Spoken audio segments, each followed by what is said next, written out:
ট্রাম্পের আর শান্তি মিলল না।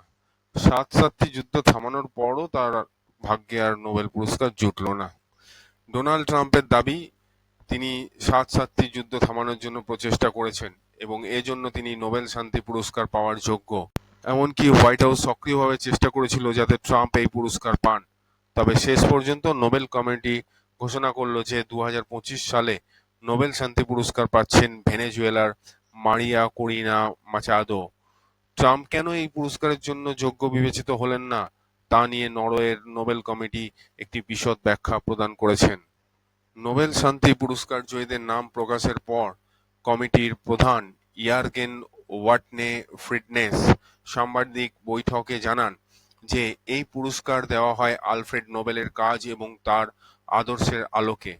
সাংবাদিকরা যখন এ নিয়ে প্রশ্ন করেন, তিনি সরাসরি ট্রাম্পের নাম উল্লেখ না করলেও জানান, নোবেল কমিটির সদস্যরা যখন এই ঘরে বসেন তখন শুধু পুরস্কার জয়ীদের ছবি থাকে না, থাকে সাহস এবং সততাও।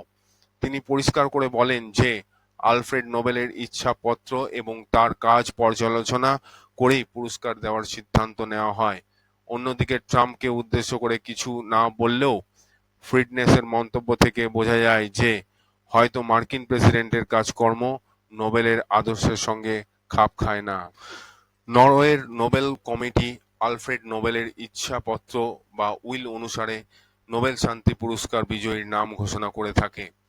এই কমিটি ৫ জন সদস্যের সমন্বয়ে গঠিত এবং তারা গত সোমবার অর্থাৎ ৬ই অক্টোবর এবারকার নোবেল শান্তি পুরস্কার বিজয়ীর নাম নির্বাচন করেছেন।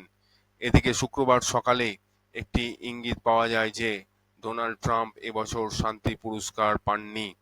নিনা গ্রেগের, যিনি অসলোর পিস রিসার্চ ইনস্টিটিউটের প্রধান, তিনি জানান যে যুদ্ধ থামানোর কাজ ছাড়াও ট্রাম্প বিশ্ব স্বাস্থ্য সংস্থা এবং প্যারিস জলবায়ু চুক্তি থেকে যুক্তরাষ্ট্রকে সরিয়ে নিয়েছেন।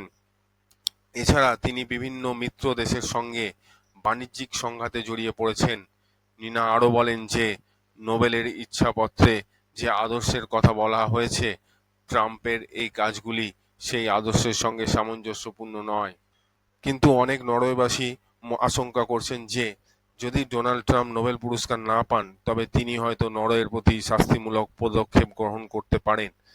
বর্তমানে নরওয়ে এবং আমেরিকার মধ্যে একটি বাণিজ্য চুক্তি নিয়ে আলোচনা চলছে। নরওয়ে মনে করছে যে নোবেল পুরস্কার না পেলে ট্রাম্প হয়তো বাণিজ্য চুক্তি সংক্রান্ত আলোচনা স্থগিত করতে পারেন।